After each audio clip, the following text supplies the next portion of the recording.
All right, let's do the Pepsi challenge. Now, I did this test the right way. It's hard when you're by yourself, but trust me, I don't know what's in each of the cups. And it is 2 cups with stuff in it. All right, cool.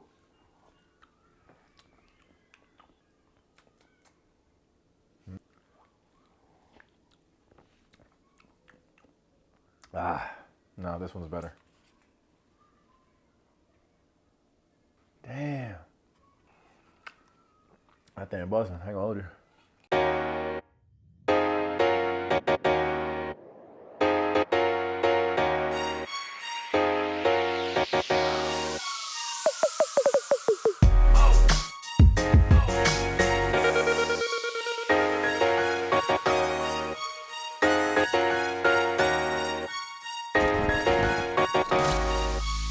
All right, welcome to Taste Take. If you're new here, I do spoiler-free movie and TV reviews.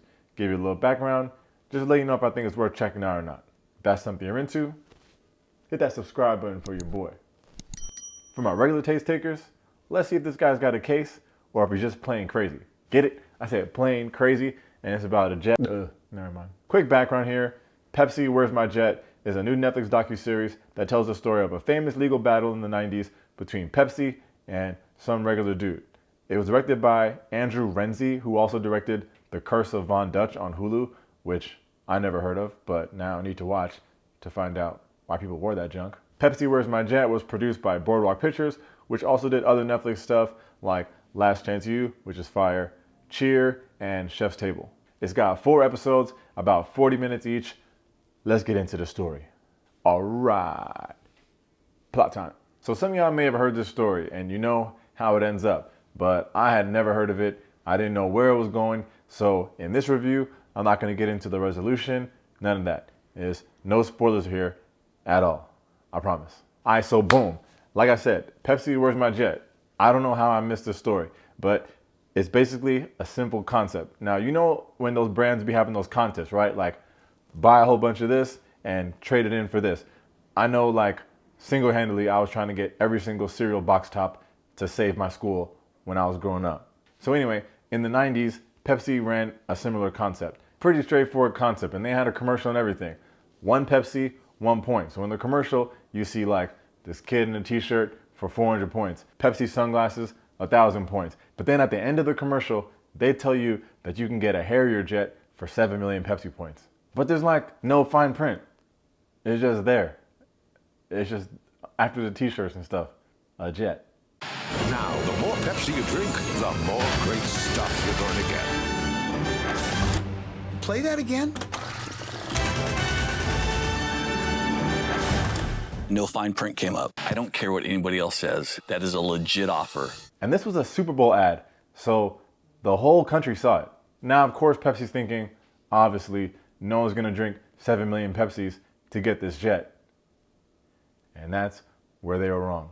Insert John Leonard, a 20-year-old kid from Seattle, currently attending community college, who saw this as the opportunity of a lifetime. Different world then, different John. This commercial comes on. Harrier Jet, 7 million Pepsi points. I really saw this as an opportunity to change my world. I'm like, I want the jet. He figured out that a Harrier Jet was worth over $30 million, so at 7 million Pepsi points, this is a good investment. He started drinking all this Pepsi, making his mom drink it, but he quickly found out this is gonna take forever. Insert Todd Hoffman. John and Todd became friends because they both have a love of mountain climbing.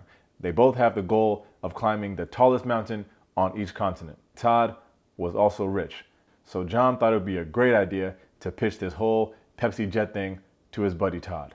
I knew there was one person that I could potentially get to bite on this. And then he pitched this idea. It's crazy, it's insane.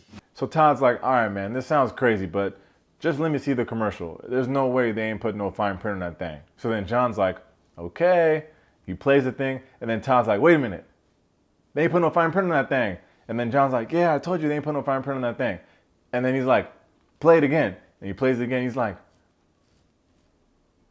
there's no fine print on that thing. So now Todd's on board, and the documentary then takes us on a journey that tells the story of a kid taking on Pepsi for his jet and the company trying to say, hey bro, it was just a joke. Now we got a docuseries. So what's my take? I'm gonna give Pepsi Where's My Jet 4 stars.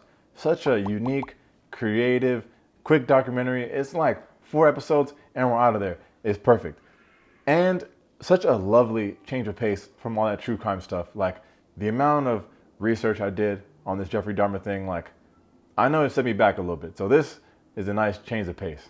It's such a simple concept and the results of it actually made this a case that they teach about in law schools. Like this kid sees something on TV, tries to cash in on it, and a company is saying, no, bro, it's a joke. It's like, damn, who's right and who's wrong? The kid sees this on the commercial with no fine print, it's just there. And then Pepsi's saying, obviously it's a joke. We don't have this jet. You're not getting it. But it said it on the commercial. Oh man. I'm interested to see what you guys think should have happened. No spoilers on what did happen, unless you already know the story, but should the kid be entitled to the jet, or is Pepsi right by saying, obviously, if we're making a joke in a commercial, you can't cash in on it? What do y'all think? You know, I'm putting the thing.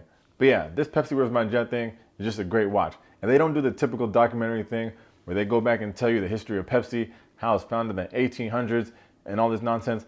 They just break down the 90s, where obviously it was a big cola war between Coke and Pepsi. Pepsi was all about targeting the younger generation. They were just like, we're the cooler brand, we're the younger brand, we're the hipper brand. That's why they went on and got all the celebrities like Cindy Crawford, Madonna, Shaq, and of course, Michael Jackson, even though they burned my dog at that commercial shoot, which is exactly why I don't drink Pepsi anymore unless the restaurant doesn't have Coke. So yeah, this Pepsi Stuff campaign was just another way to get to the youth. And this is $1 billion business, is my opinion, but this company is way too big to be making mistakes like this, and also way too rich not to be able to fix them easily. Another good thing about this documentary, it doesn't waste any time. You click play on that thing, and we're off to the races, telling that story right away. I like that. It's got some good interviews with the main characters, of course, like John and Todd. Then also you get a lot of like the Pepsi heads, like the Pepsi executives, the marketing people, the ad agency folks. Like almost everybody that's important is in the documentary telling their side of the story. And they mix in those interviews with reenactments that goes back as an interesting way to tell the story. Another random thing I liked about this documentary, throughout the whole thing, they're talking to all these various people. But each time they go to a new person, they give them the Pepsi challenge. So they give them these 2 cups and they have to decide which one they like better. And then when they sip it, they choose one and then it reveals which one it is. Such an interesting concept to add to the documentary. I thought it was cool. But in my opinion, the best part about this documentary is just when you think you're watching this David and Goliath story of this kid taking on Pepsi, you soon realize what you're actually watching is a very nice story about this friendship between John and Todd. Oh, and another random sidebar here. So there's this episode of The Simpsons where Bart is trying to win this radio contest. You know the contest. They're like, all right, caller number 21. Whoever dials in, you win. So Bart's trying to get this prize, right? So he calls in the radio station and they're like, oh my God, congrats. You're number 21. What's your name? He's like, oh shit, I'm Bart. What's up? And they're like, congrats. So the idea of this radio contest was that when the caller wins, they give you a choice between cold hard cash and then like something stupid. So like, obviously you wouldn't take the something stupid. So Bart calls in and they're like, congrats, you're calling number 21. And they're like, would you like $10,000 cash or an African elephant? And then Bart's like, I'll take the elephant. So the radio station's like, huh? Wait, what? No. It's like a joke. It's like, it's not. You really don't have a choice to pick the elephant. It's just really about taking the money. You don't want the money, kid? And he's like, no, I want the elephant. So they're like, no, it's not a real thing. We were just joking. We don't have an elephant. We can't give you that. We appreciate you coming down, but look, kid. The thing is, we don't have an elephant. Come on, kid. Just take the money, huh? Otherwise, we might get fired. You don't want us to get fired, do you? Gentlemen, I am not leaving without my elephant. Hey! Where's my elephant? You see where I'm going with this? So you might be thinking, obviously this episode was based on this Pepsi Harrier Jet story. But no. This Simpsons episode was released 2 years before the whole Pepsi campaign even existed. How do they keep doing this? Is someone going to do a documentary on all the things that The Simpsons has predicted. Netflix, that's a free idea, unless it already exists. Then I'm sorry. Do a documentary on all the crazy stuff that The Simpsons has predicted. That has nothing to do with this review, but I had to talk about it. Anyway, Pepsi Where's My Jet is available right now, exclusively on Netflix. Check it out. It's a quick watch and very interesting. I think y'all like it. As always, thanks for checking out Tate's Take. If you enjoyed the video, make sure to hit that like and that subscribe button. In the comments, like I said before, let me know what your thoughts are on the documentary and who's right here. Does the kid have the right to the jet, or does Pepsi have the right to say, you idiot, it was obviously a joke? Obviously everybody wants a jet and wants to see these big companies go down, but let's be real. Does he have a case? Let me know what you think. Thanks for the time, y'all. Peace.